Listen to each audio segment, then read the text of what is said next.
In this video, I'll show you how to register for a personal account on the Binance website. Start by going to the official Binance website. On the home page, enter your email address or phone number, then click Register. You can also choose to sign up using your Apple or Google account by clicking on the icons below. Make sure you select the correct type of account before continuing. Once you've created it, you won't be able to change the account type.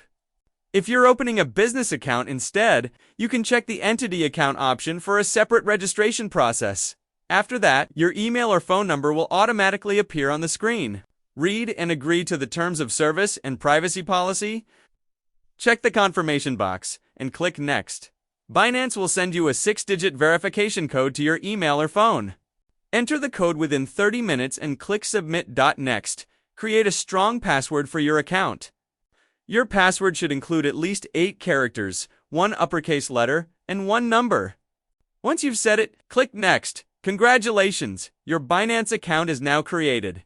If you used a referral link to join, your referral code will appear automatically with a green tick showing it's linked. If the code is invalid, you can edit or replace it, but once it's linked, it can't be changed later.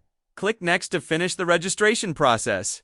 Before you can start trading, make sure to complete your identity verification. You can find a detailed guide on how to do that directly on Binance's website, and that's how you easily register for a personal account on Binance. Quick, simple, and secure.